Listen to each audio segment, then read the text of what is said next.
Hello, everyone. Welcome to today's board meeting. We'll go ahead and call the meeting to order. Will you please rise and join me in the pledge to our flag? Pledge allegiance to the flag of the United States of America and to the republic for which it stands, one nation, under God, indivisible, with liberty and justice for all.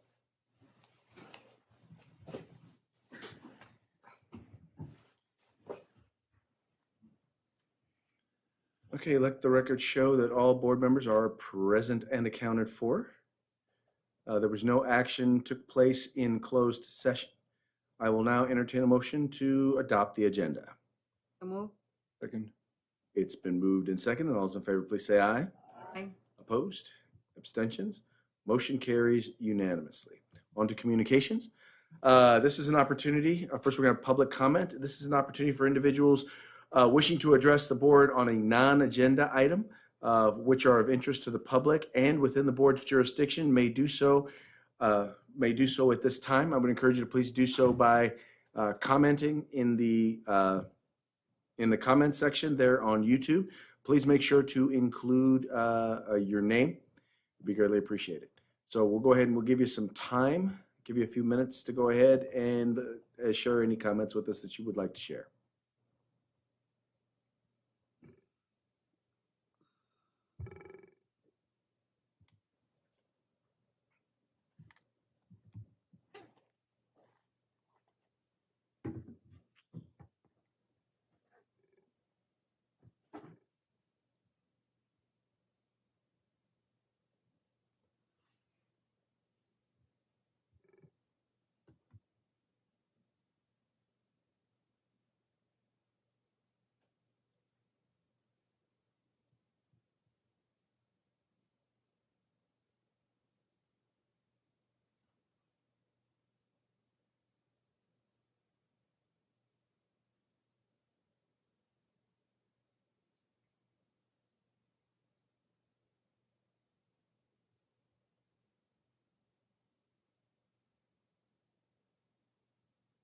You're not seeing any comments.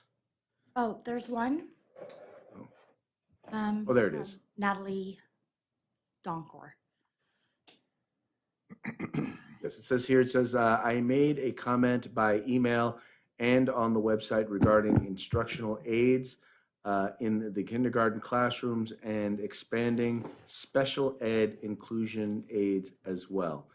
Yes, we did receive your email, and we as a board have been discussing it.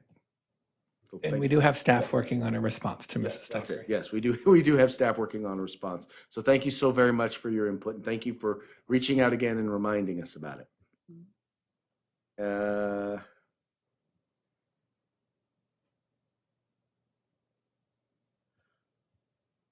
Okay, not seeing any other comments. We'll move right along, but we will be checking the comment section in case somebody decides they want to share some comments later. We'll move on to reports. We will start with the Robla Education Foundation. He's not present. I didn't receive a report from him, but I do know that they're still looking for signups for the fireworks booth. So if you haven't already done so, please reach out to John Revan, and he will make sure that he finds a spot for you to volunteer for the fireworks booth. Big fundraiser for Robla Education Foundation. We'll move on to Robla Parks Community Association. I hadn't received a report from them.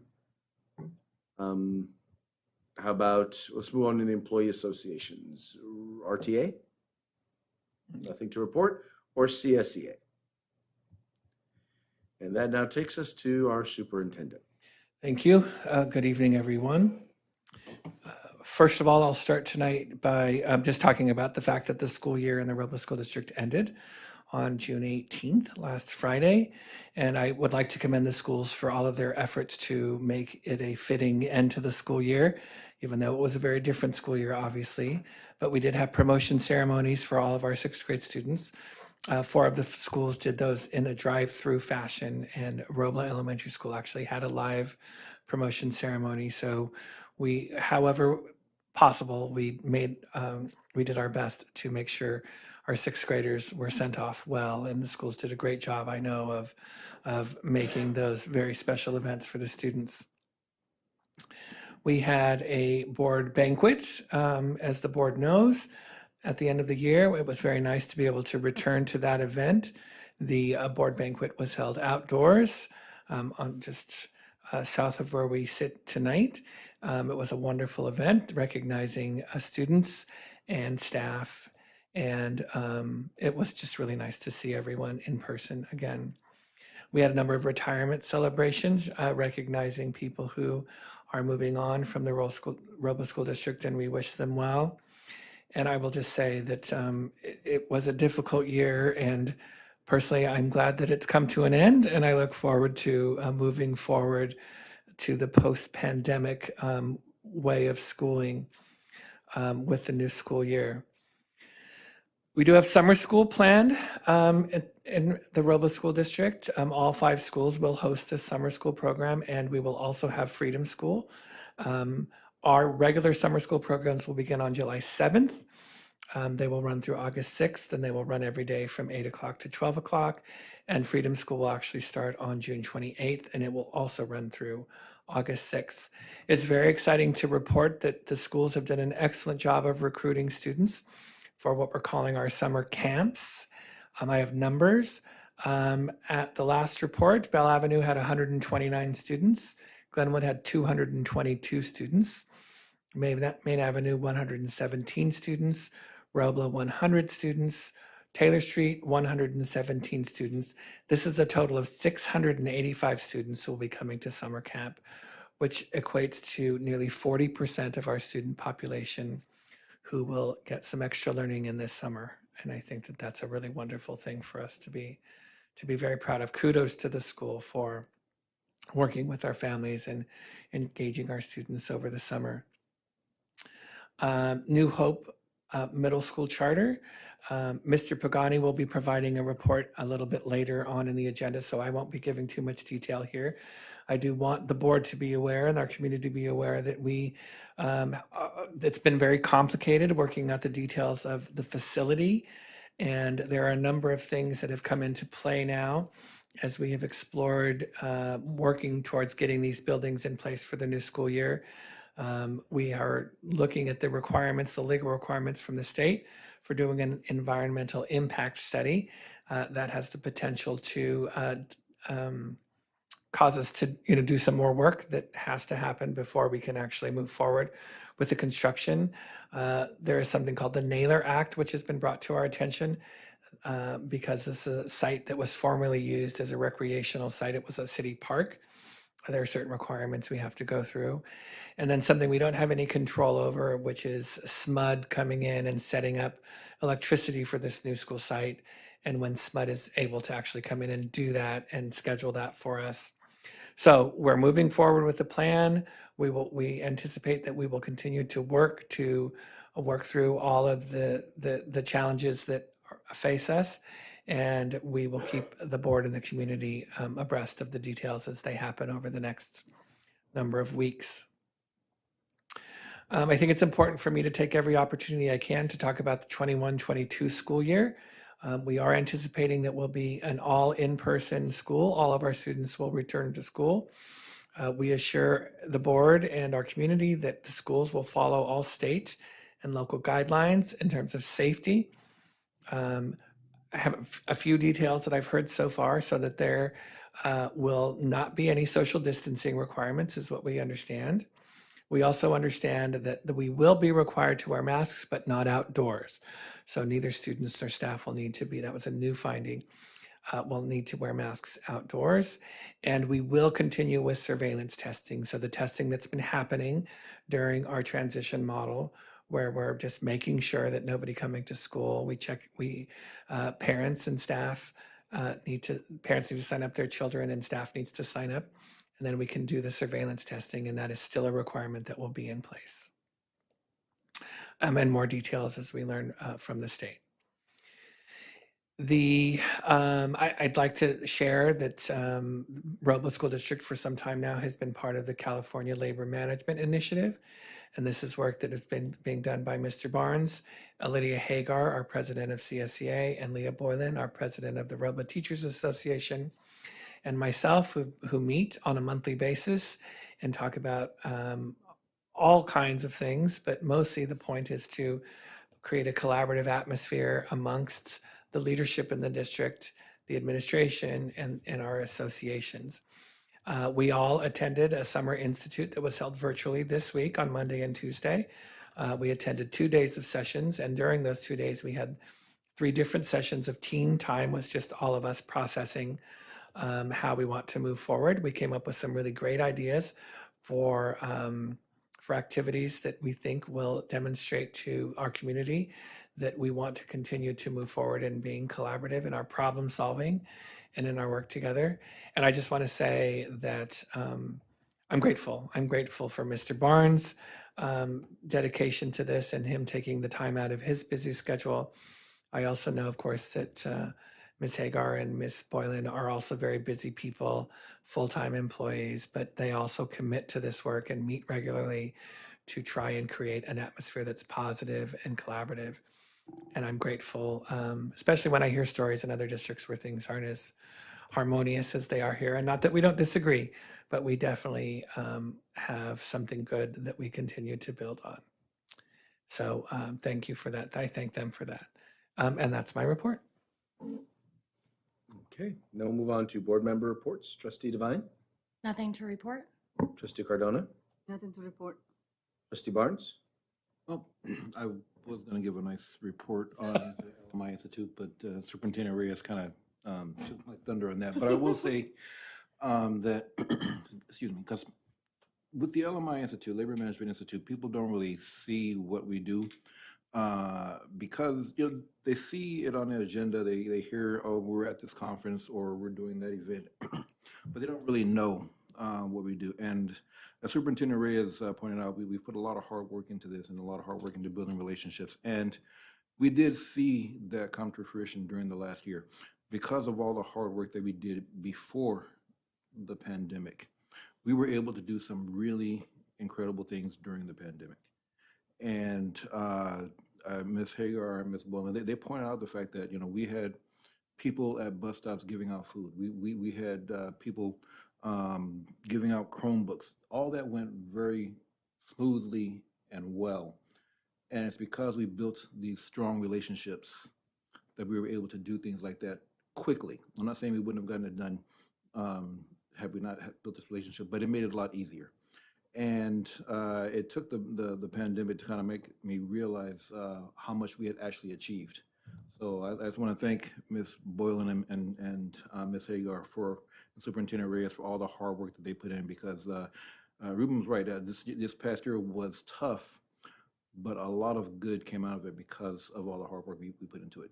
So that's my report tonight about the LMI Institute, and stay tuned for more information. Thank you. Thank you. Trustee Boyd. Yeah, was fortunate enough to attend the Bell Avenue 6th grade recognition, and yeah, I think it probably went better than anybody anticipated. In fact, it went so well, so many people were talking about doing that on a regular basis instead of inside.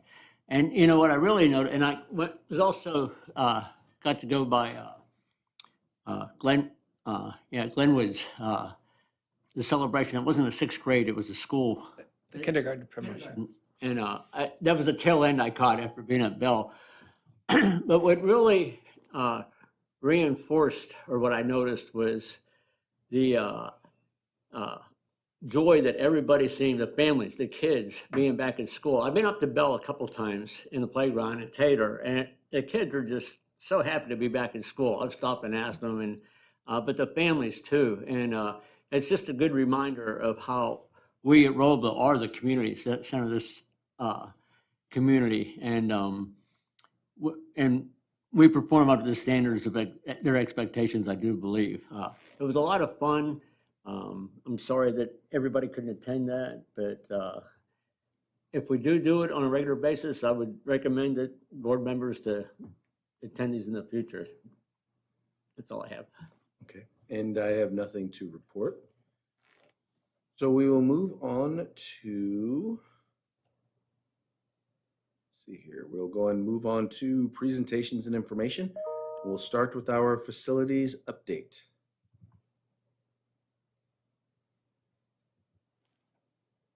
Take off your mask.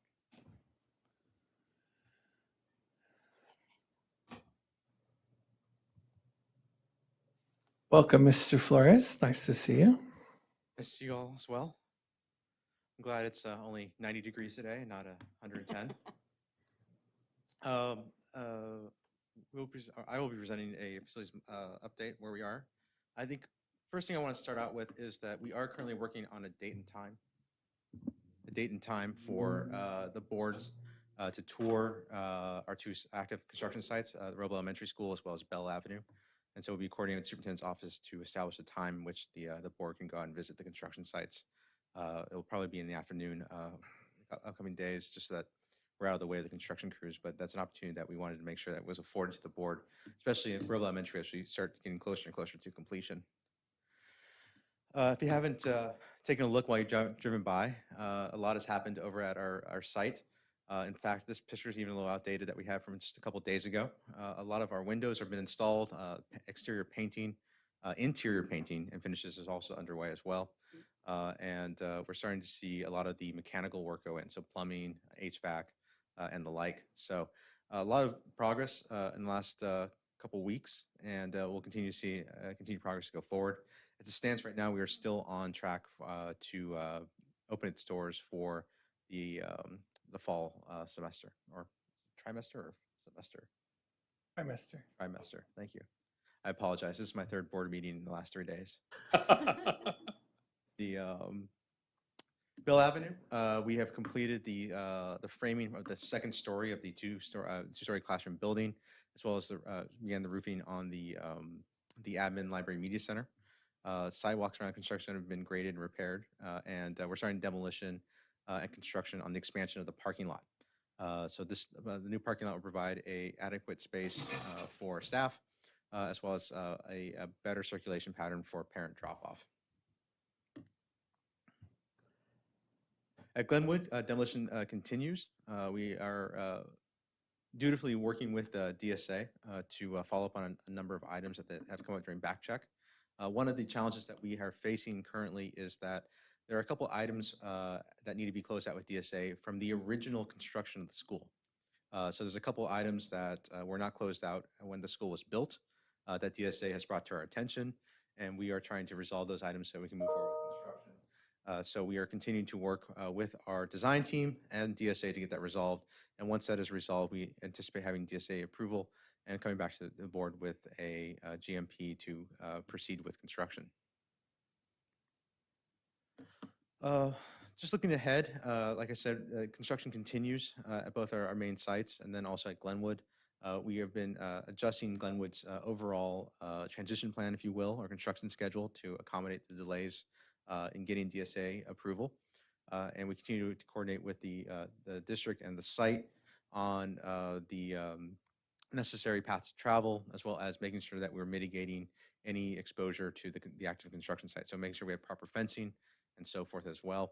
I will say that each stage of construction, we try to work very, very hard with the district and the site staff to identify safe passages for all of our students, making sure that we eliminate any possibilities that students wander into construction sites and that any debris stays within the construction area as well. So we continue to work with our construction teams in the district to do that, and we'll continue to work dutifully towards that particular goal. One of the exciting things that will happen, hopefully in the next couple of weeks, is we've been awaiting a permit from the city of Sacramento regarding how we tie our parking lot into their streets. We got our final comments into the city earlier today, and we expect to have that permit granted to us sometime next week. Once we have that permit in hand, we will be able to, we'll have a very good confidence that we'll be able to bring that parking lot into use in the fall, which will allow us to start demolition on the existing modular wings over by the maintenance yard, as well as the permanent classroom wing adjacent to the multi-purpose room. So one of the exciting things that will occur, just very similar to when we started construction at the two-story classroom building, is the remaining buildings on the Robo campus will be demolished probably in the first couple of weeks of July. So the last vestiges of that particular campus will be torn down, but replaced with wonderful 21st century learning environments, similar to what you'll see on your tour of the site. This evening, we have a couple change orders that we will be bringing to the board for approval, and we'll talk about those items as they come up. But otherwise, I'm more than happy to answer any questions the board may have at this time regarding schedule, scope, projects, or any comments you may have regarding the construction process to date. Yes, sir. Referring to the items that weren't closed out in the original construction at Glenwood, didn't we sometime back go through trying to find all that were open? Was it? And I'm not trying to put a blame on anybody. I No, no. realize that there was a lot, but we. So yes, I absolutely addressed that. So there was an effort that was undertaken by the district a couple of years ago. Some of those items were identified and addressed. And luckily for us, we were able to turn over that documentation to DSA to demonstrate that we had addressed some of those items. There were a couple more items that either were unbeknownst to the district at the time or were somewhere in archives someplace. But we're trying to address those as quickly as possible with DSA. But yes, the district had undertaken a process, had identified some of those issues, and that process actually yielded us the ability to go back to DSA and say, look, we've addressed these ones already, and said, wonderful, but here's another one. Okay. One more question. How did you get that overhead view of Bell Avenue? So the contractor actually has a drone, and so they fly it up once a week. So we get pictures from an elevated site standpoint. We also get pictures from the ground as well. But they've been deploying a drone on Thursdays or Friday mornings just to take a photo of what we're doing there. Luckily, no one's had taken any pot shots at it so far, and I'd be really curious to see the construction site next door to our school, the new light industrial complex next door. But yes, they've been using a drone to take those shots. I took my drone over here before we started construction and got some pictures of the campus before it was torn down. So I'll have to bring those Bob and share them. You'll have to come back out when it's all completed and take the before Absolutely, and after. yeah. And I wanted to do Bell, but I never did get over to Bell to do it either. Yeah. You said you were updating the drop-off location for Robla. Yes. I used to have to deal with the drop-off location and pulling out when my son was going to Robla. Are people going to get stuck right here trying to pull out with all the traffic like it's always been, or is there going to be a different pop-out? So the pop-out is currently here on Rose. Right. And so we will continue to use Rose as an off-light. So unfortunately, the way that CDE had required us to do the traffic is to come off of, originally what we wanted to do is actually come in off of Claire and then go back through out onto Marysville. But unfortunately, the way that the city and CDE has made us required us to design it is that we were unable to accommodate going right back out onto Marysville. Now, I have another question. While you're dealing with the permits with the city for where we're going to be entering their streets, is there a way to possibly ask for a yield sign right there so parents can get out faster? Because the way it's set up now, when you're trying to pull out and turn off of Rose, it backs up so far because parents can't pull out and they're backing it up all the way down Claire. So it's something that unfortunately, the city is the one's going to dictate what we do. So we can't ask to And add so anything? we can ask them what it would be, but given the designs that we've given so far, are you asking for yield off of Marysville? No, like right here where where parents are trying to pull off of Rose. So what happens is the traffic comes down Claire, people can't pull out, and because of that, the line backs all the way up through the parking lot pickup area and back down on the sidewalk. Does that? To Claire. Yes, onto Claire. So hopefully two things. One is that we've expanded the amount of drop-off space Okay. in front of the building. So instead of having maybe about 7 car lengths worth of drop-offs, we probably now have closer to 14 or 15. Okay. So from that standpoint, hopefully it's going to be a little more efficient in terms of being able to drop off students for that purpose. Okay, I was just wondering, since you were going to be dealing with the city for that part, if maybe we could ask to add a yield sign or a time frame, between 2 and 3, let's lower the speed limit or something. It remains a mystery to me why Marysville is a 45-mile-per-hour road. Yeah. Especially entering the school zone. Yeah. But no, I mean that's something that we will ask what accommodation is going to occur there. But in terms of what they do in terms of traffic controls, that's ultimately up to the codes. And what Yes, they have to I am do. sure every parent whose child goes to Robla would appreciate us looking into that. CDE actually is under the impression that students will walk along Marysville to Robla Elementary. And even though we had advised CDE that it's a 45-mile-per-hour road with no sidewalks, they insisted that we take that into consideration in our design. So, Nice. Okay. Thank you. I know it's alphabet soup of agencies, and yeah, it's just something that we have to continue to deal with and mitigate as best as possible, and mediate, I should say, not mitigate, but mediate. Yeah, I've seen the plans. It's just, in my mind, I can't visualize how big everything is. And So, hopefully, if you have the opportunity in the coming days, when we do have a tour, and hopefully you're Yes. able to attend, you can kind of get a better sense of scale Yes. of what it is that we are trying to do with that drop-off area. And I think the other thing that will also be of assistance is obviously we're going to have the bus drop-off will be off on Claire. So that should also kind of help out mitigate some of that as we go forward. Okay, thank you. Any other questions or comments? Thank you so very much. Thank you very much. I'll see you guys in a little bit. We'll move on to the resiliency update. Resilience update. And that's me, and I'm just going to look at Adam and say, roll them.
going. And some of this is a bit of review. And so when we start thinking about our goal, right, we have to talk about this from a foundational standpoint that's going to allow us then to build into creating systemic change. When Robo began to embark upon this idea of forging stronger relationships with our community, it made sense maybe to find some allies in this work. So we've connected with Daryl Roberts, with Roberts Family Development Center. The relationship that started between Robo School District Superintendent Bruno Reyes and I started 12 years ago. When I was invited to visit the district and invited us to embark on a partnership we call Resilience. I think in a way resilience changed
is, even though we don't think we're conveying such messages, do get conveyed to our students.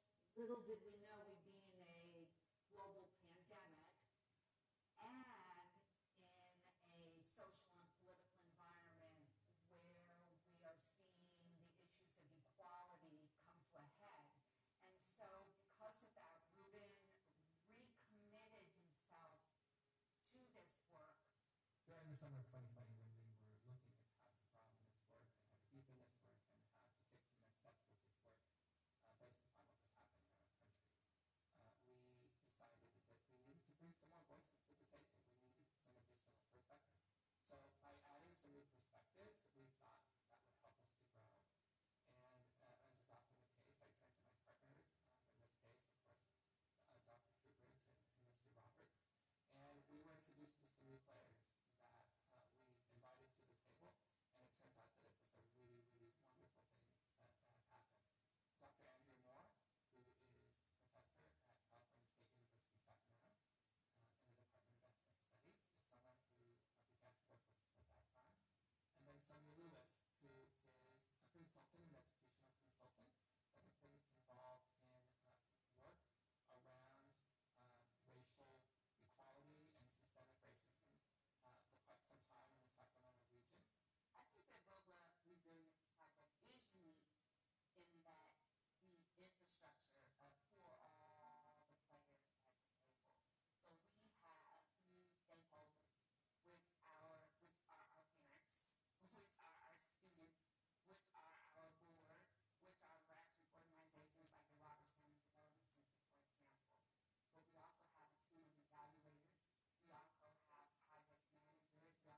And we were put into contact with Dr. Margarita Jimenez Silva, who is here at the University of California at Davis in the School of Education.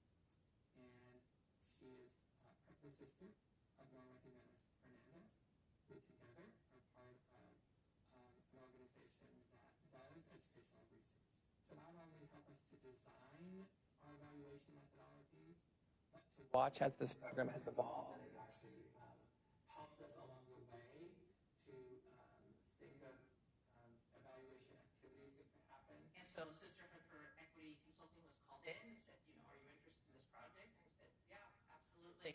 I think more than anything because we really felt that there was a genuine interest to move the needle. And that Ruben and Sarah just really wanted to say, you know, is this working? We don't want to just do this for the sake of doing it, but we really want to see, are we moving the needle? Are we making a difference? And we really want there to be an evaluation part to it, which oftentimes in the equity work that we do, diversity work that we do, that's not necessarily the case as we see other people do it. I think it's critical. I think a lot of us went into education because we want to see, you know, the education system serve kids who've been traditionally underserved or marginalized. And it's very hard to come into a workplace where that's not a shared vision. So I think that part of what I'm seeing at the district level, for this being at the district level, is there's a common language that we're using to talk about these ideas. There's a commitment to core values that we're saying we're all a part of this, and if we want to be part of this school district, we're agreeing that these are the values that we're all going to hold dear to. We believe that we need both kinds of data. We need survey data that's going to help us see the overall impact of the different efforts that are subsumed under the Robo Resilience Project.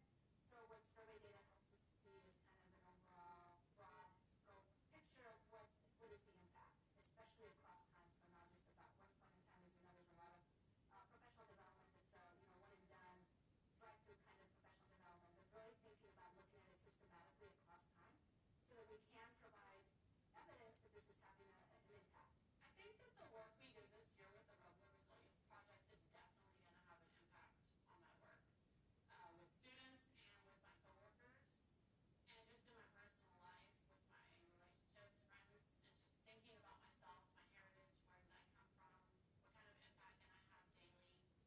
It brought up a lot of things for me I hadn't really thought about before. I think it's important for all staff to participate in resilience because all of our staff reflects this. So this is about what happens in the classroom. And initially, when this book was designed, it was really a strong focus on teachers. We were hoping to really kind of impact the curriculum, impact instruction. But we've learned over time that this really is something that should be part of the work that we do every day. So whether you're a school secretary or the custodian or a bus driver or someone who is serving food as a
conversations to be had about race within the Robla family? I was convinced it wasn't going to be super helpful. You know, I heard the stories, I heard how impactful it was. So I did my role and I said, okay, I'm gonna put it down, put it into the portal, plan tomorrow's math class. I just, okay, we're just gonna keep living. But what happened is so interesting.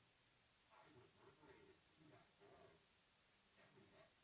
It was electrifying. I didn't expect to have such a experience with it. But boy, it was amazing. Everything that they said about the spring at the onset completely true. It was transformational. And we're asking people who are leaders who've already been excited about this work to join, maybe even potentially to become a CRA, which stands for Community Resilience Ambassador. So there are tons of leaders who are already using DevSIP with equity work. So as a Community Resilience Ambassador, that was a great experience having pretty much the same group each time we met, because as that time progressed, we were able to create a good relationship as a group where each time people were more and more comfortable to share based on whatever topic we were discussing, because it was a space that they felt good about doing that. Resilience has helped me to have a better understanding of where our families are in their experiences, because as we're working with different families and different students, it's really important that when they're going through something that's tough in their life, that we have compassion for that, and we have empathy, and we really try to have a good understanding of how we can want to understand that, and then also support them in what they need.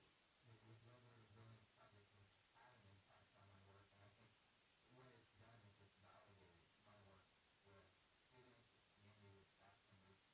It's not that we weren't doing the work before, it's that this sort of just brought it out in the open and it gave us that forum. Some of the things I liked about the resiliency is listening to other people's experiences was very eye-opening. I hope we continue with that, opening up to each other. Biggest keys to this whole thing is the dedication of the leadership of Robla to their teachers and their coaching staff. They care so much about their community, their students, everybody in the Robla community, that this has become a priority for them.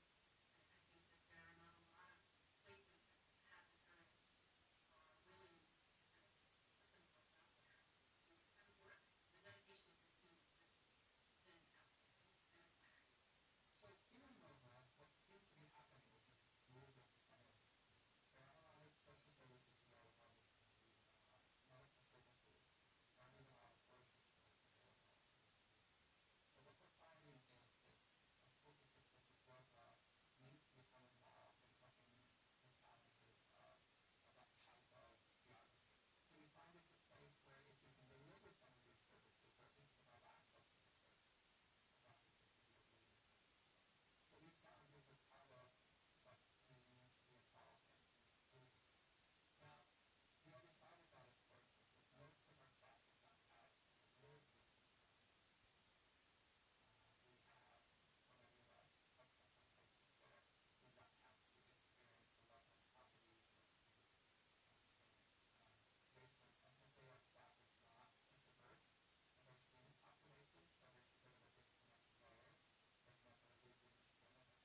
Very, very nice.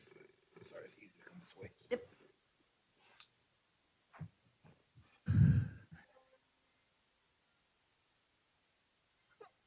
That was put together, well, as you will see here, by the Sacramento Educational Cable Consortium, Nick Conklin specifically, who worked very closely with us to try and tell the story of resilience in its first year here in Robla. That was absolutely amazing. That was, That's great. Like, that was like a full-fledged $1 million documentary you would watch on Netflix. It was so well done. I guess the only thing that I just didn't feel was accurate was initially it made it sound like what happened with George Floyd was what started resilience, and then we talk about we've literally been doing it for 9 years. I mean, it was something that kind of changed how we did what we did this year, but it didn't start this year and this school year. And I guess that was the only thing that really kind of stood out to me as something that it was mentioned, but it didn't start off that way.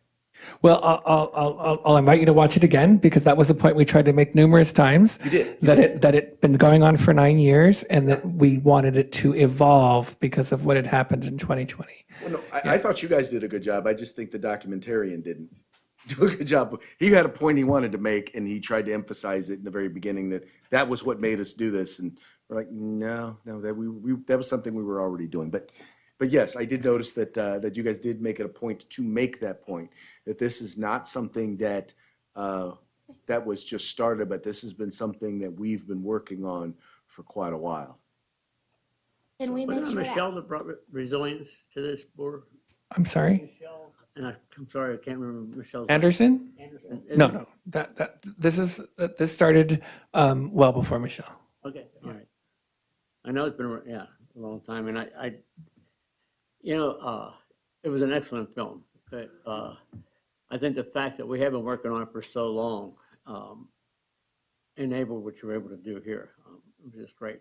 I really appreciate it. Thank you. Can we make sure to add this to the school district website, since the volume was off on the board meeting? So that Yeah, we can work to make it available. Yes. Thank you.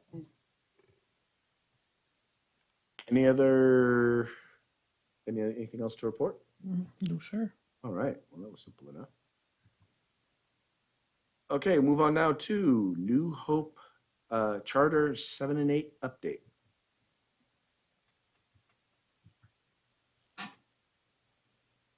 And we have our good friend, Harinder Pagani, to update the board tonight.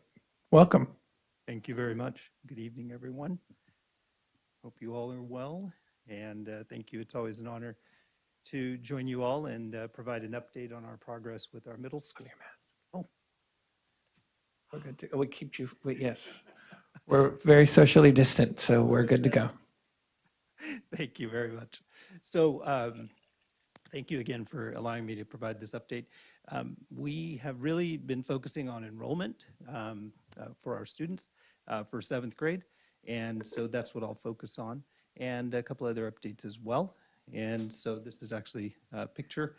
I figured I should change this title picture. I've had the same one for the last few months. So this is from Main Avenue, where we were doing enrollment at the 6th grade promotion last week.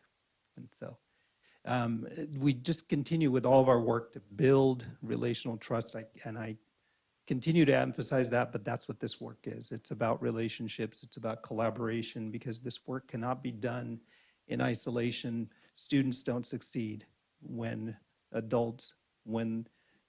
our teams don't work together. So with our board, all the way through the district teams, as well as now with families and communities, we're continuing to build those relationships. So our 7th grade enrollment process has been going well. Last time I was here in May, we had 120 students, and then 6th grade promotions happened. And so this past week, we were up to 151, and I can actually update you. We now have actually 162 students enrolled with a goal of 200 students. So I love the reaction, Trustee Cardona. So thank you for that. We're excited too. This is actually our principal, Ms. Magana, with one of our students at Main Avenue at their 6th grade promotion. So we've also continued to do classroom visits, and we continue to do weekly virtual enrollment meetings with families. But it seems like we made this big jump, and we did, but it was nevertheless still, as we've done since March, one student, one family at a time, having conversations, building that connection with them, and making sure that they really understand who we are, how we've partnered with the district, and why we are doing this work. And really gaining that investment from them, and again, building that relationship. That's why folks are enrolling. So it's a lot of work, but at the same time, it's the right way to go about doing this work. So. We're continuing to work on our school facility. Our superintendent gave us an update in his report. We've hit some challenges. We've hit some obstacles. But we've been working on this project for over 2 years, as this board knows, and we've had numerous challenges. We've had numerous obstacles, and yet we've been able to overcome all of them. And that's why we're continuing to have the success we're having with moving forward with families. So yes, these are challenges, they're real, and we want to fully understand these challenges. As the superintendent said, whether it's around SMUD or CEQA or any number of things that could get in the way, but we'd rather address those now and then move forward and being resolute so that we can make sure that we're providing students the best facility to educate them. We continue to work at the Glenwood Elementary site, but also continue to work with our team of architects and engineers and project management by Caldwell Flores Winters, which I'm very excited to have. So again, going back to the collaboration and the work that we've been doing, the district has experienced that success with CFW, we continue to do the same. So I'll jump to staffing, just continuing to build a team, a championship team, as we say, of people, of educators that we know that as a parent, I always ask the question, would I put this person in front of my own child? And if there's any hesitation, then we keep moving until we find the right people. And so that's what our staffing process looks like, is just being very, very much with the mindset of not just educators, but parents. And so we're excited about the team that we're building there as well. And we won't have a large staff, probably about 7 to 8 teachers, but nevertheless, that's where we'll start and build from there. So with that, I will open it up to questions and discussion. Any questions? I don't have a question, just a comment, but visiting the table over at Bell Avenue, 6th grade promotion, I was told that enrollment was 110 at that time, which was just last week. So to hear these numbers now is really, I mean, each time I hear it, it's really, I think before the 110, I heard it was like 25 or something like that a couple weeks ago. So it's real encouraging. And it is something that parents in this district have wanted. I've been here since 2002, and it's been there since then, and I don't know how far before then. So it's very encouraging. Thank you for all you're doing. Thank you, Trustee Boyd. I remember when I first reported enrollment, we had about, like you said, about 25, and you said, well, just word of mouth and the momentum will build. And so here we are a couple of months later. Well, I just want to thank you. Your commitment from the very beginning was to be a partner with us and to really make sure that you were part of the community, and the effort that you've put in to make sure the folks know about the school and to really inform them and be there and give them every opportunity to say yes, I think has just been phenomenal. So thank you for that effort. Thank you. I'd just like to say I'm getting very excited for the new junior high to open. Our area needs a junior high under the Robla banner very badly. Yeah. So thank you. Thank you. Thank you. Thank you so very much. Thank you all. Thank you, Mr. Pagani. You're welcome. Thank you. Okay, next we have our social emotional learning update. Just as Sandy Graham's going to come into the room, our Director of Special Services, I just want to say that normally this report is both special education and social emotional learning. And because Board Member Devine earlier in the year asked for an update on special education, that was provided a few months ago. And so tonight, I've asked Ms. Graham to come forward and just talk about this other aspect of the work that she does, very important work that she does in the Robo School District, guiding our work in this arena. So welcome, Mrs. Graham. Hey, good evening, everyone.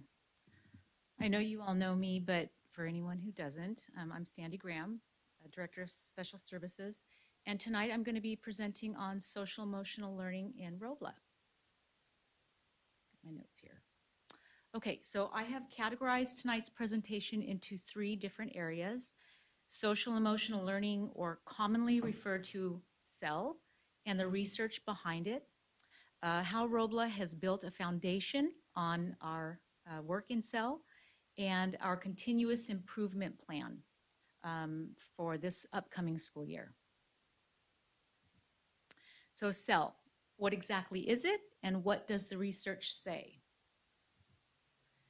If you Google what is CEL, you'll be one of about 270 million people who have looked up what is CEL.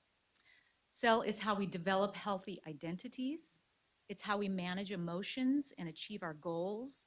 It's also how we learn empathy for others, how we learn to have healthy relationships, and how we make responsible decisions. In Robla, we teach CEL so that our students have tools to be resilient, to be problem solvers, and to be good people. Children learn when they are engaged, when they feel connected, and when they feel that they have purpose. Through CEL, we try to create conditions that allow our children to access learning.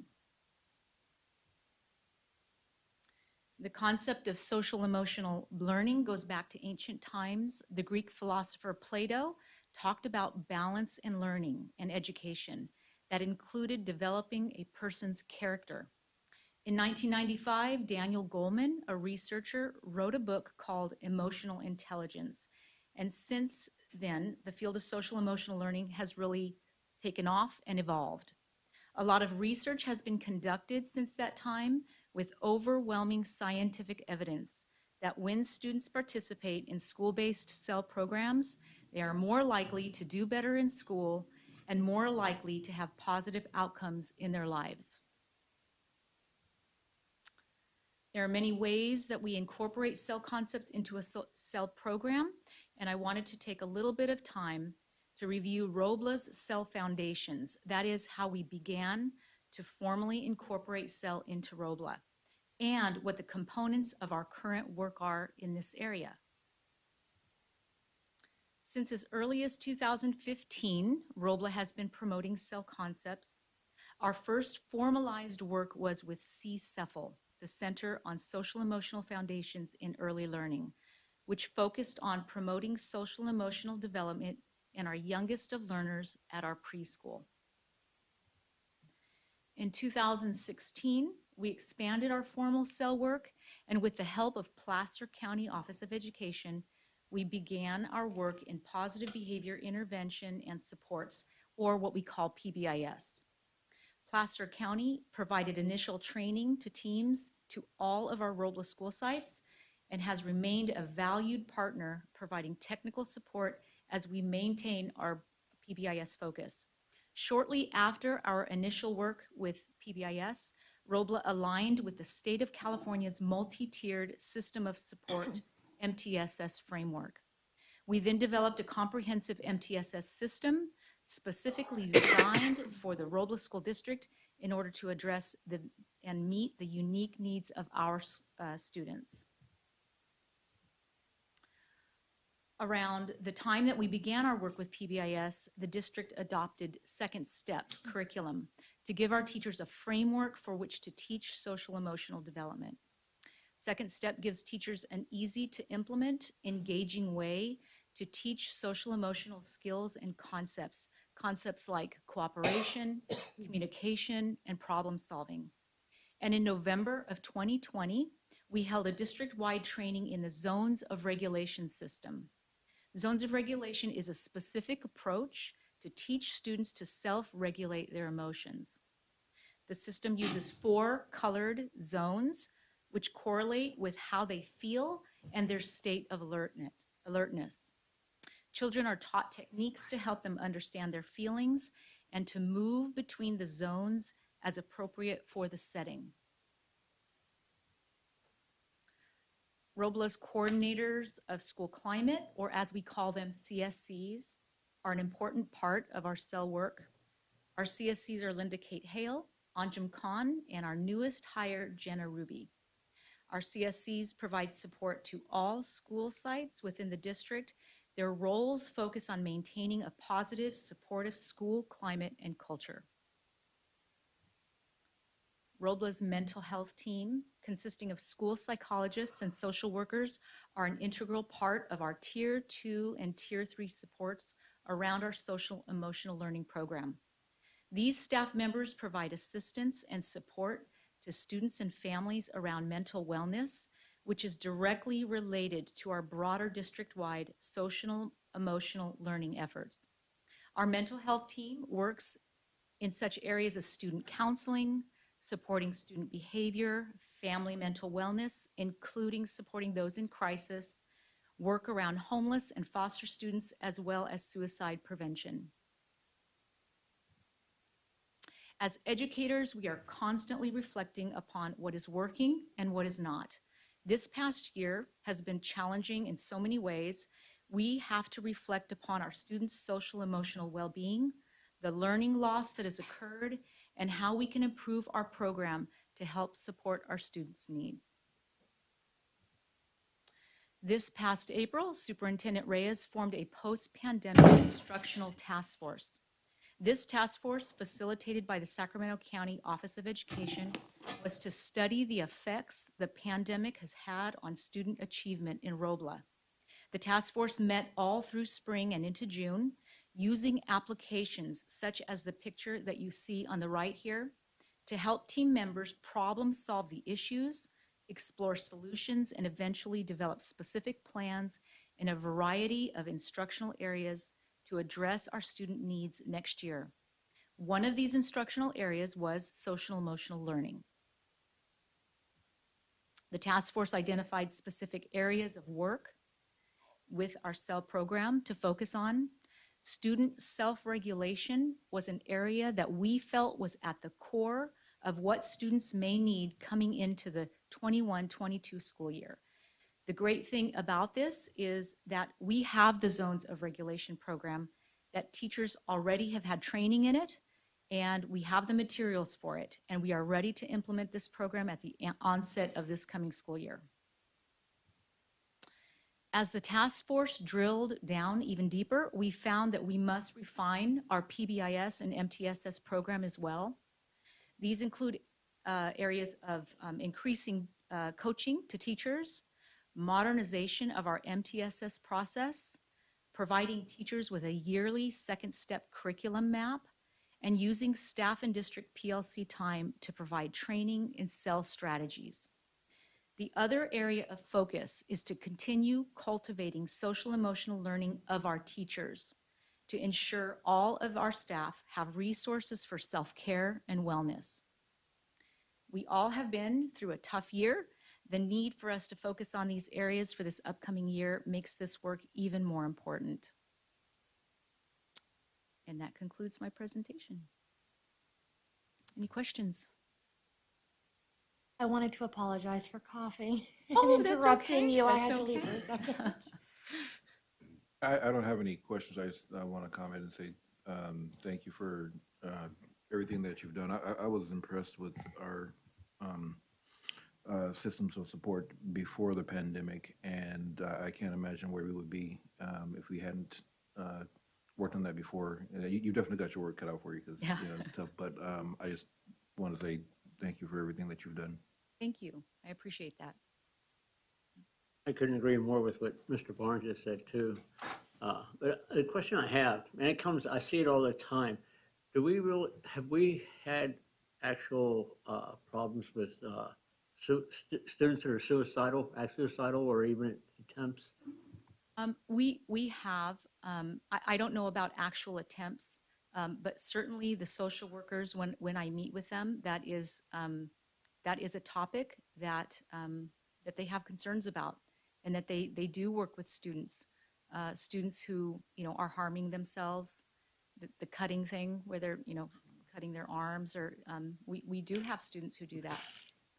But those students are referred to outside agencies if our social workers, and our counselors don't feel that they can meet their needs. Are we able to identify those problems before it may reach that stage through the social emotional program? Yes. So through our MTSS process, teachers can refer students that they're concerned about. And those referrals come, and those referrals go straight to the social workers, and then they move through their process. And they provide counseling for some of our, what we call tier 3 students, Okay. which would All be right. those students. Mhm. And Yeah. we're seeing progress in that then? Yeah, well, yes, I'm think not so. trying to put Yeah. you on the spot. It's No, just it's something I'm okay. not familiar. Yeah. I see all the time, but I'm not familiar. Yeah, yeah. Uh, No, we do see it. We see it in the news. We hear all the time how, it's increasing.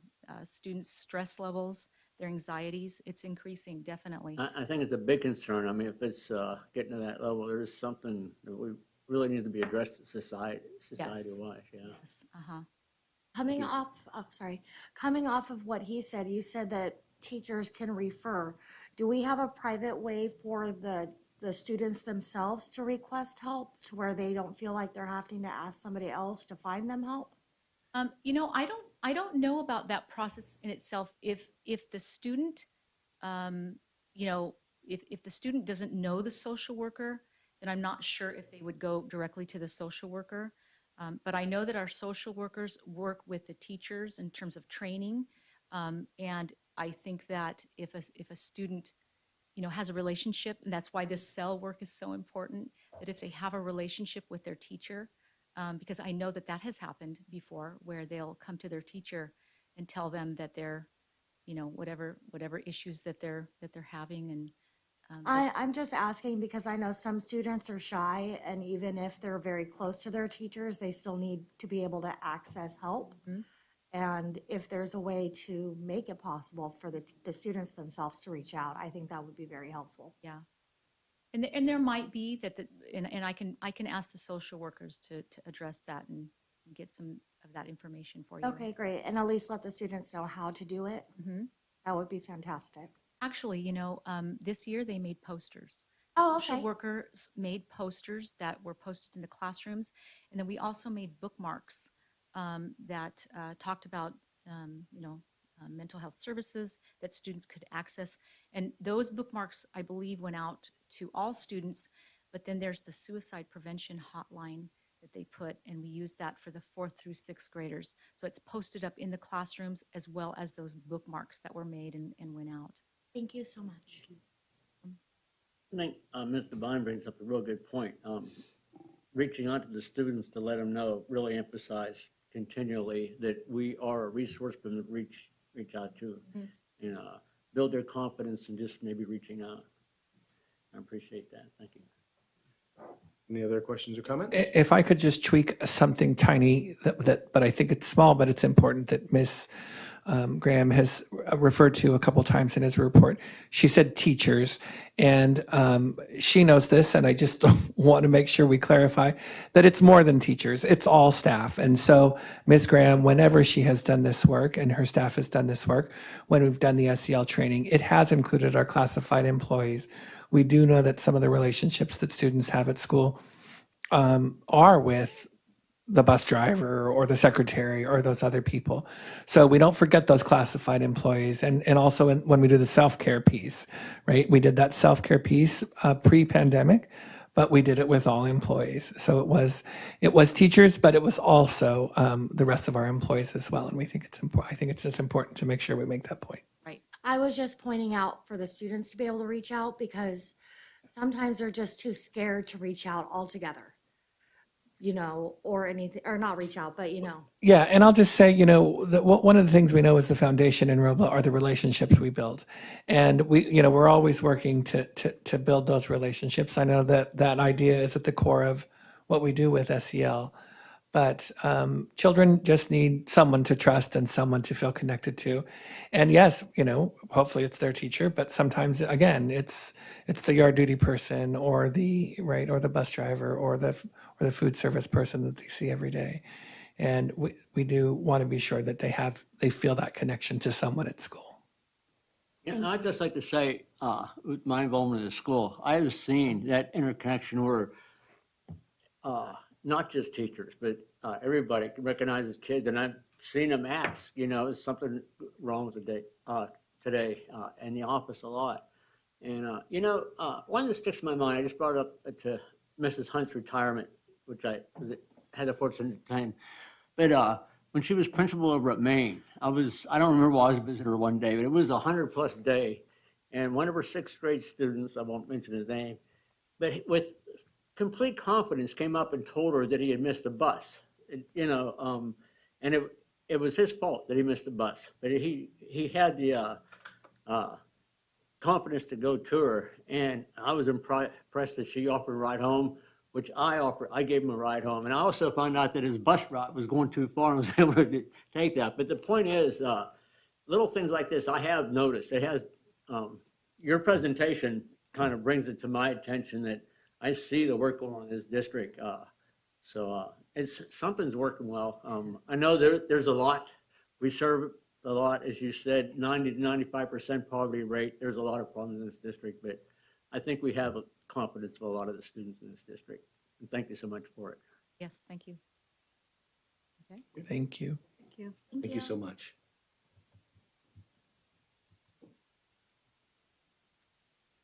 All right, now we'll move on to California dashboard local indicators. So this presentation was going to be done by Mrs. Lyon, our Director of State and Federal Programs. Unfortunately, she took ill this afternoon. So I will do my best to share this presentation with the board. It will pale in comparison to Mrs. Lyon's presentation, I'm sure. But I will do my best, and it's pretty quick. So I will just start by saying that if you think back really, really hard, you will remember the dashboard. And this was something that was happening, and it was a way that the state held school districts accountable. And we had that little, those little indicators that kind of look like a fuel gauge in your car. And the goal is to be blue and not be red. And we had a variety of measures. This is talking about, because of the lack of state achievement data, for example, how the school district must develop its own indicators of the progress that they're making. So the local indicators were suspended in 2020, but they still exist. They're still there, and we're expected to collect data and to monitor how we're doing. So we need to think about the state priority areas. I won't read them to you. You can see them for yourself. And that will be the report tonight, just kind of letting the community know where we are as we monitor our progress in these priority areas.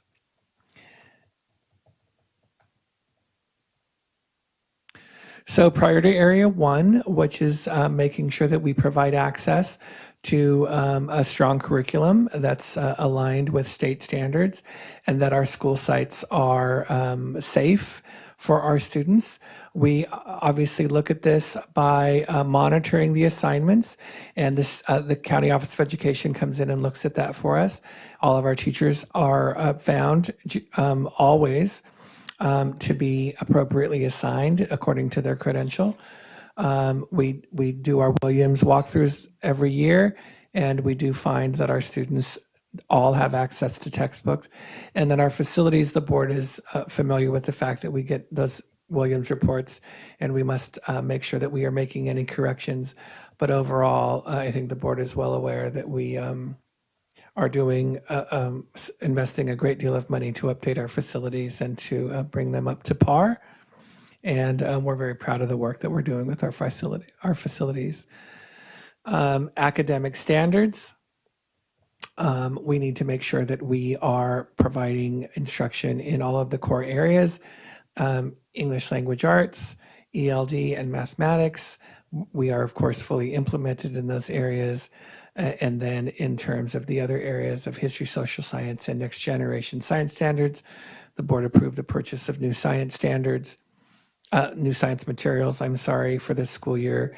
And our teachers will be trained in those standards at the start of this upcoming school year. And then in terms of world language, the board is aware that we have a dual language program that is open to all students, all families in the district. It's housed at Glenwood, but it is a magnet for all of our schools.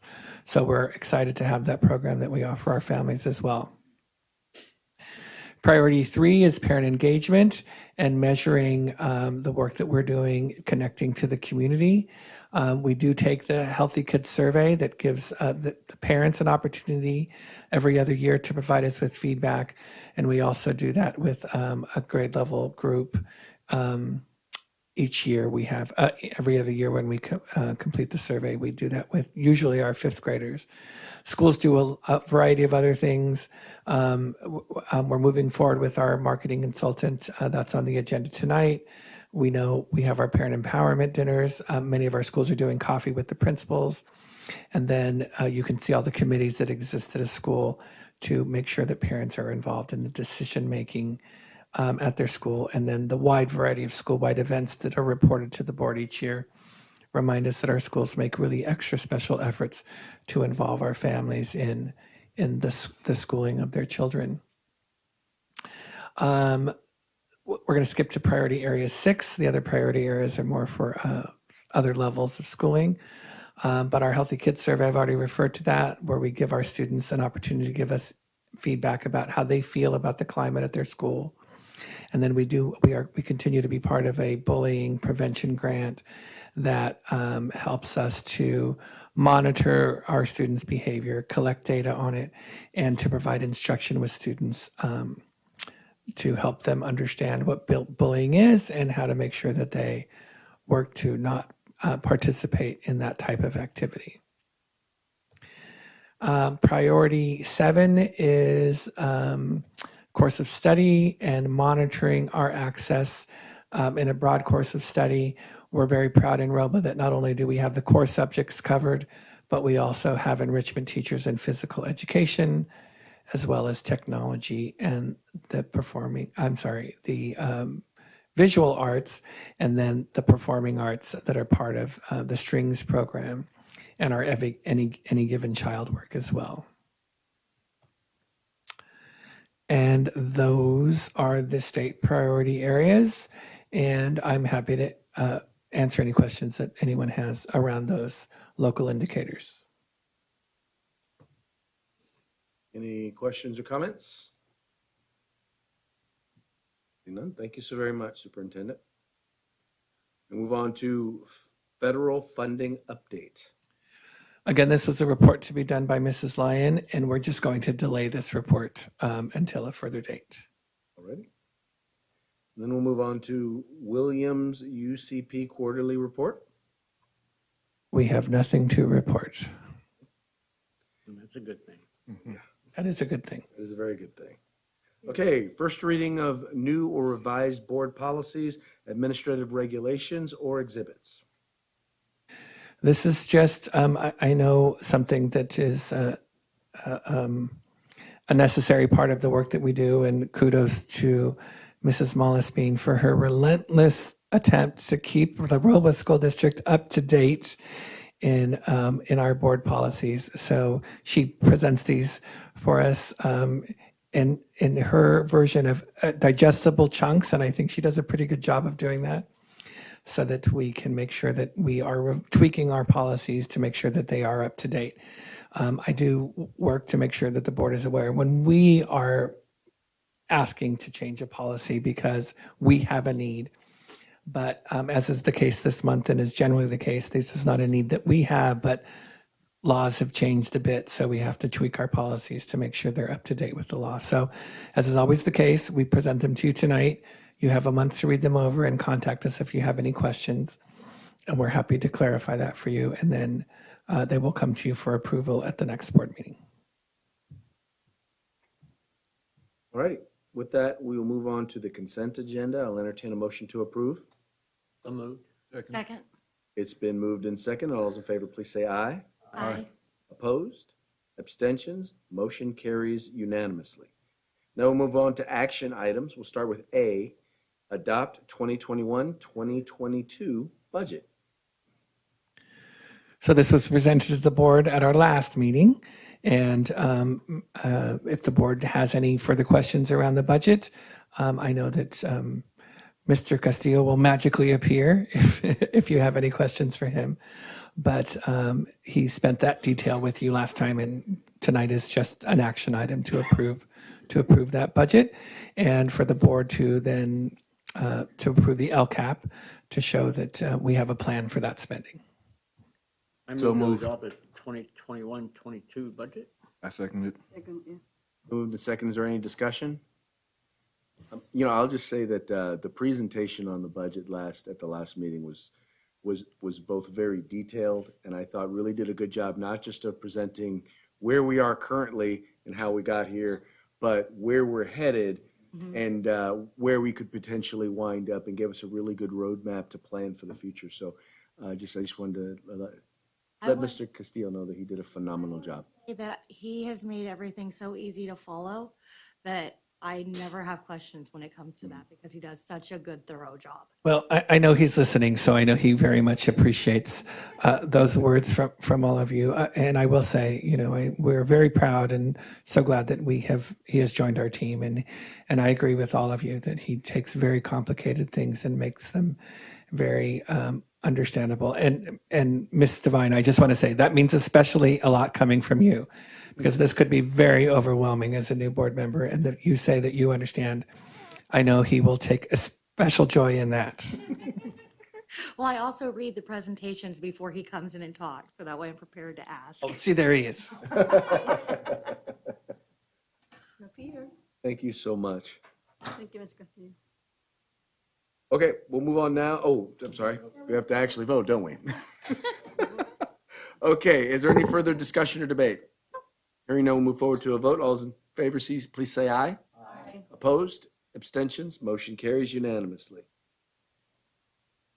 Okay, now we'll move on. Adopt 2021-22 Local Control and Accountability Plan. So moved. Second. Moved and seconded. And again, this was presented at our last meeting, and this is now the, between that last meeting and this meeting was the public comment period. And I know we did get some feedback from the county where we tweaked the document just a little bit, mostly smaller details. And we did add a few measure items to, kind of measure our progress. But other than that, the LCAP is very much what it was presented to be last month. Any discussion or debate? I'd just like to thank this district for what they do to involve the entire community in development of our LCAP, and how we follow that, and the results show the interest in what we do in this community. Any further debate or discussion? Hearing none, move forward to a vote. All those in favor, please say aye. Aye. Opposed? Abstentions? Motion carries unanimously. Item C, I'm sorry, I thought you wanted to say something. Okay. Item C, Education Protection Act, EPA spending plan. So moved. Second. Been moved and seconded. Any discussion? This is the plan it's already been presented. Yes, and again, Mr. Castillo is available if you had any questions. Any discussion or debate? Hearing none, we'll move forward to a vote. All those in favor, please say aye. Aye. Opposed? Abstentions? Motion carries unanimously. Item D, approve the consolidated application for funding. So moved. Second. Been moved and seconded. Is there any discussion?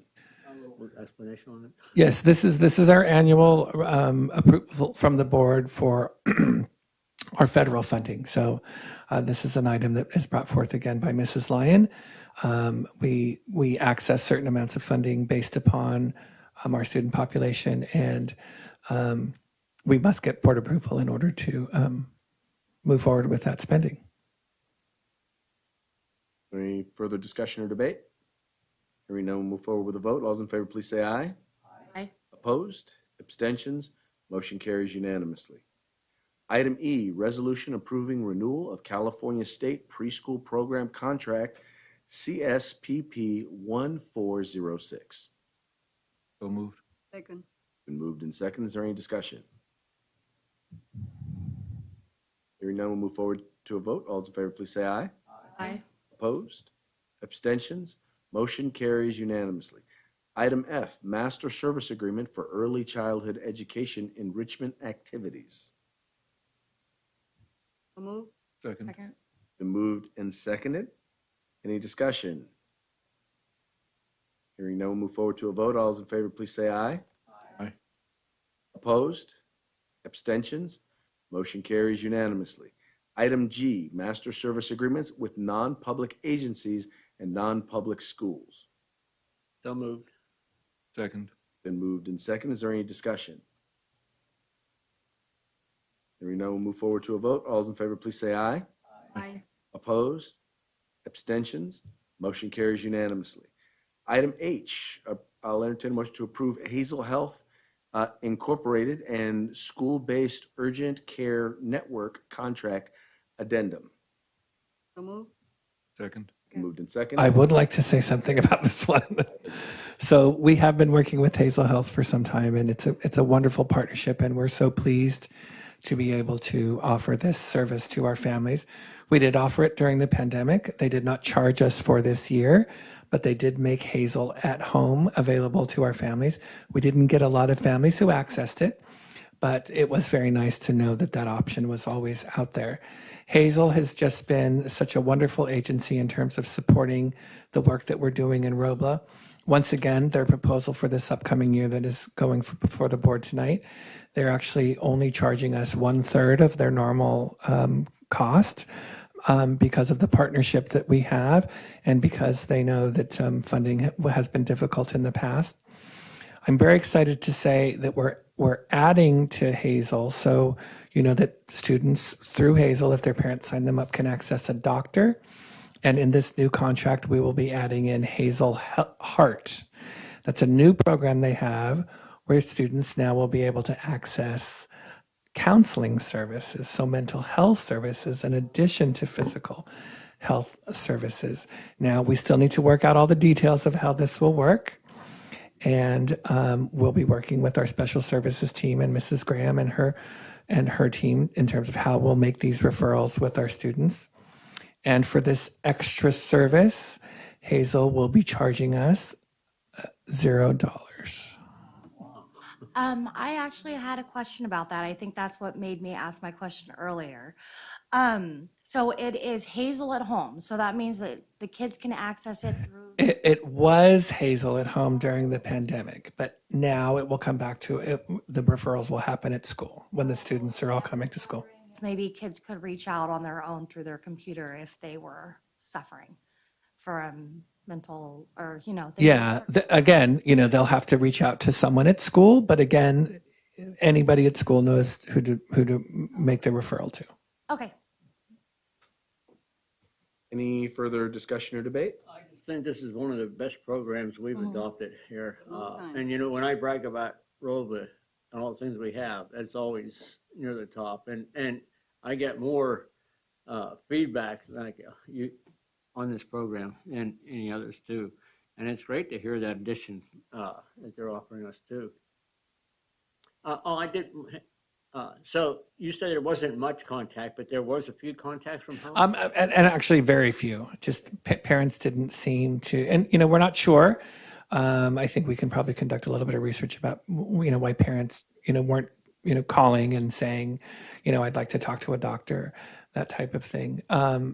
We just guess that, their priorities were otherwise. Hopefully that won't be a necessity in the future. Yeah, well, we hope. And again, we're going back to in-person instruction, so those referrals will happen at school. And Hazel, one of their other strengths is providing us with data, and their data has consistently shown that when students see a Hazel doctor, that over 90% of them are going right back to class. So we are keeping them in school, which is great for the child, of course, because they stay in the learning situation. But of course, financially for us, students are losing less school, and that impacts our budget. Yeah, and I do value the data that they've always presented too. And I don't expect you might know this, but I know we were the first school for Hazel to start with. And the last I heard a couple years ago, they were serving 33 schools. You wouldn't have any idea how many. You know what? We can get the answer to that question. They work. We're the first one in our area, and I still think there are very few schools in our area. But they work with a variety of schools in a variety of areas. But I don't know those numbers, and we can find that out if the board likes. It's really not necessary. Okay. Thank you. Is there any further discussion or debate? Hearing no one, move forward to a vote. All those in favor, please say aye. Aye. Opposed? Abstentions? Motion carries unanimously.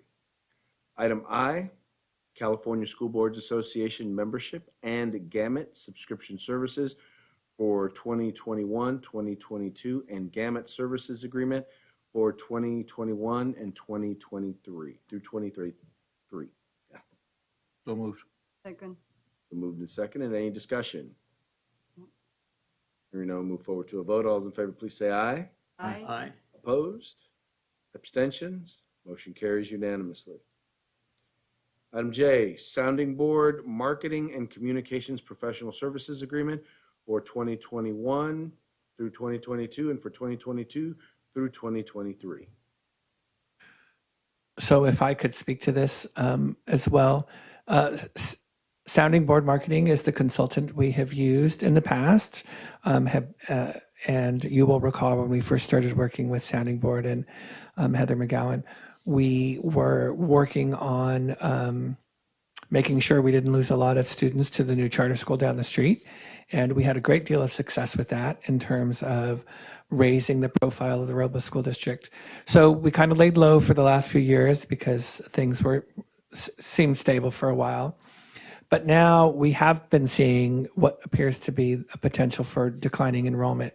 And it seems to me now in our current funding atmosphere where we are able to pay for something like this, it makes a lot of sense to really kind of step up our marketing again and really try to get these students who, it appears that some of them disappeared during distance learning, and we want to make sure that they come back.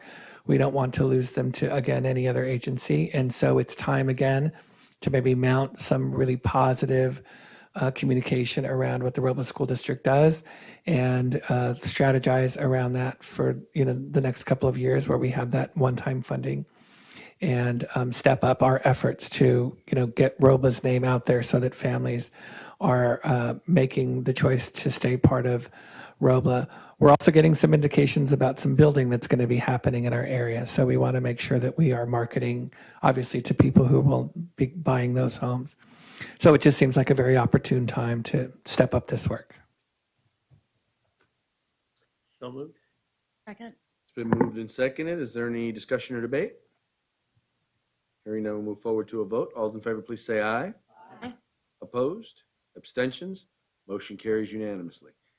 Item K, approval of prime contract change order number 1 to the construction services agreement with Clark Sullivan Construction for adjustment of cost for the Robla Elementary School new classroom building, school modernization. Can I speak to it? Yeah. Certainly. As I mentioned before during our presentation, we had a couple of change orders on the agenda this evening. The first one is for the Robla Elementary School District, for the elementary school. And it's the amount of $249,749. These costs are associated with a couple of items, primarily the reimbursement of permit and fees associated with our encroachment permit for the city work, as well as some of the other city work we had to do. That's about $110,000 worth of fees that we had to pay for city permits. Additional to that, some of the larger items had to relate to a new specification for building management controls. So with the district's new specifications for HVAC, the ability to manage how we regulate our HVAC systems, not only in the new two-story classroom building, but also in addition to the 2 modular buildings that would be installed as well. So during the design process, we identify that system, and at the district request, we have added that to both the 2-story classroom building and the modular building. So that cost will actually carry over to the second phase of the project as well. The other big item in there is additional downspouts. So as you may notice from our building, we have a very large roof system, and we determined that we should have some additional downspouts so that we do not have water coming off the roof and spilling onto the pathways, so we have a safe path of travel. This represents the first change order related to the Robla Elementary School building, and as I mentioned previously, it's primarily just some additional work. The other items are additional work that were either clarifications of design or district added improvements such as a new digital marquee for the building. So happy to answer any questions you may have. This will be an increase to the overall cost of the building. It's not an allocation of contingency, so it's important for you to understand that. But as I said, up to this point in time, this is the first change order we've had to process for that particular site. Any questions? I have one. I see down here PCO number 17. It says upgrade electrical system outlets for TV monitors. Didn't we vote on that a couple months ago to increase, or is this specifically for Robla Elementary? This is specifically for Robo Elementary, and it is tied to, we need some additional electricity above our ceilings in order to power our what we call the matrix system, which is the AV components for that drives all the monitors, the speakers, and the other systems within those classrooms. Okay, I remember voting on this. I just couldn't remember if it was a different school site because there's so much different going on. So I just wanted to make sure it wasn't listed twice. I don't believe so. Okay, awesome. Thank you. Kind of related but unrelated, I know there's been a significant cost in building materials, in particular wood. Have you found that's been impacting a lot of projects, and do you think that's going to have any impact on the costs of our projects? It will. So we will absolutely have an impact on increasing costs. And the primary driver of that is when the contractor procures the materials. So Clark and Sullivan, being the good partner they have been with the district, recognizing that you were going to proceed with this project, and kind of understanding when we started construction, if you recall, I think it was back in, trying to remember exactly when we started, but they recognized that we were going to have a pinch. And so they procured a lot, and they had their subs procure a lot of materials up front. Now that said, subcontractors have come back to us and said, hey, well, instead of ordering the wires, the electrical wires, when you told me to 2 months ago, I'm ordering it now, and now there's an increase in material costs. We've got a number of change orders or requests for change orders, which we've gone back and said, hey, folks, we told you to proceed. It's not our fault that you didn't order the materials when you're told to order the materials. And so you're going to have to figure out a way to swallow that extra cost, for example. That said, we're in the process right now trying to procure. We have a metal seam roof that goes on to that 2-story classroom building. We're in the process of trying to procure that. And that's one of those items that we wouldn't want to have sitting around the yard for the last year and a half. So there will be some cost increase that will be associated with materials such as that. But because of the timing of when the Robla GMP was constructed or negotiated, and the procurement schedule that Clark and Sullivan had put in place, they were able to mitigate a lot of that. So, for instance, you may have noticed that while construction was, demolition was occurring, we started stockpiling lumber, we started stockpiling a lot of materials here on the parking lot. And for a couple of weeks, you're sitting there wondering, okay, when are they going to use this? Well, we stockpiled it knowing that we would have procurement issues. One of the things that continues to be a struggle is concrete. And luckily for us, when we started construction, concrete was still bountiful. And so when we did all the asphalt and concrete work in the initial stage to stabilize the site, we were able to do that very efficiently. Now, when we went and did the seat walls, we had to go and track down 2 or 3 different concrete companies to make sure they had the right mix to show up and to provide that. So the contractors, both Clark and Sullivan and Flint, have been facing these challenges. They've been very creative in ways in which they can mitigate that. But absolutely that, we will see some increase in material costs. And once again, depending on the circumstances in which the contractor and subcontractors procured those materials, there may be the legitimate reasons why we see costs increase. There may be some instances where we go back to those folks and say, hey, was this really because of a demand that the district had, or was it because of something that was outside the district's control? So we look at them both ways. We evaluate that, and what we deem to be justifiable, we bring to the board in the form of these change orders. But we do, in fact, anticipate having material costs. One of the areas that we'll continue to see that probably is on Glenwood when we come back with you with the GMP. I would anticipate that the cost for concrete, for other types of raw materials may escalate. The good news over there is that the new construction that we're doing in terms of the modular classroom buildings, hopefully, our modular manufacturer has procured all those materials and is ready to go. But once again, that's an area in which we can see that. But if we were building a brand new school again with wood frame and having to deal with today's lumber prices, yes, we would see an absolute increase in cost overall. Okay, thank you. Any further discussion or debate? Mr. Flores, you said this part is covered by the contingency funds or not? It is not. It's not. So this will be an increase. So we'll be using bond funds to cover the cost of this. We do still have contingencies within the GMP, and we'll continue to utilize those as the appropriate costs to those contingencies arise. So for instance, if we have some type of unforeseen condition, or if we have some type of allowance that we can go into, a lot of these changes are either design clarifications. So for instance, making sure if we had to reroute a sidewalk, what was the cost of redoing the forms and pouring the concrete? And then a lot of these are, like I said, permit fees. And in addition to that was the district requested changes. Thank you.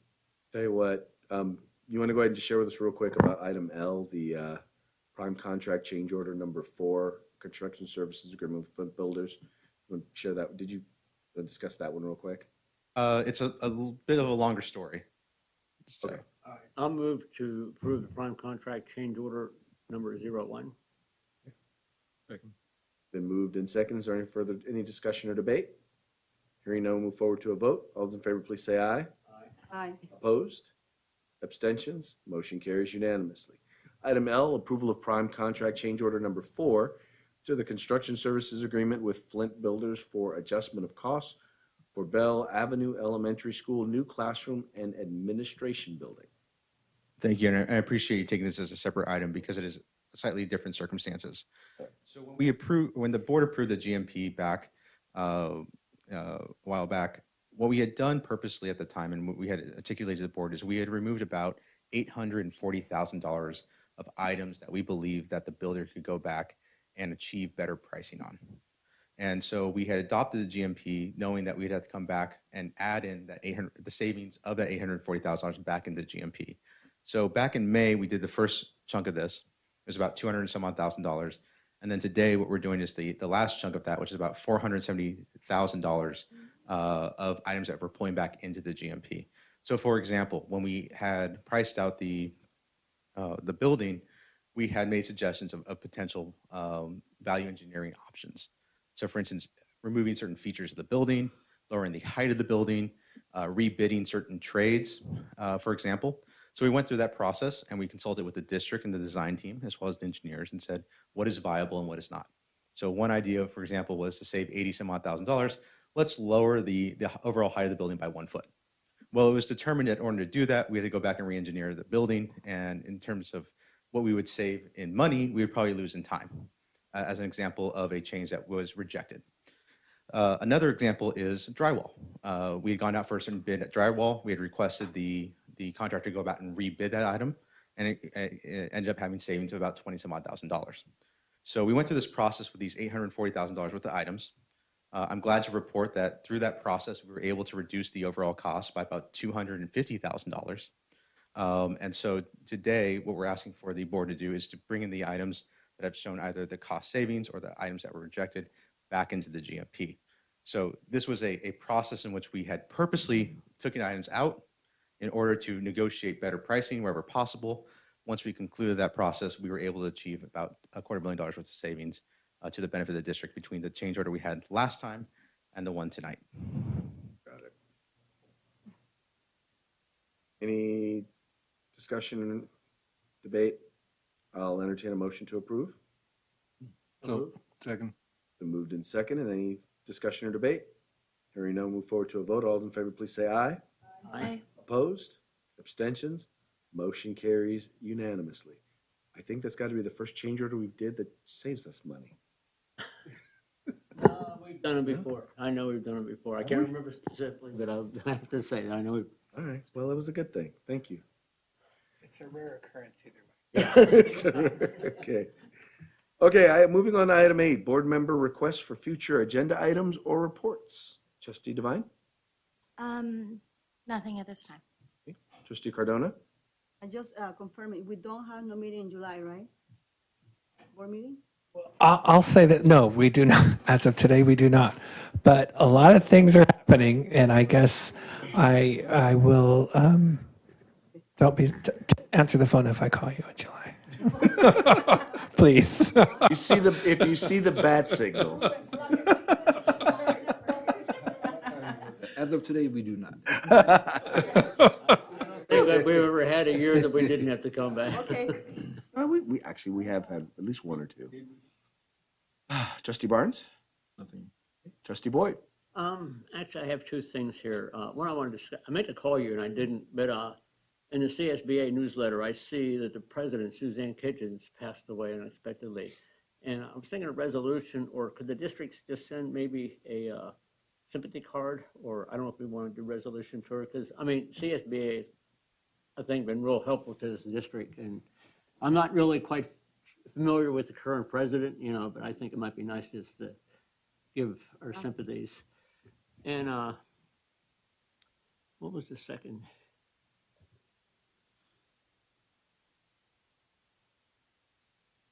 I'm sorry. Oh, yeah, I don't know if this Natalie pardon me for butchering the name, Bukai Doncourt sent an email on Robla enrollment. It's a long email. I don't know if she's here on YouTube.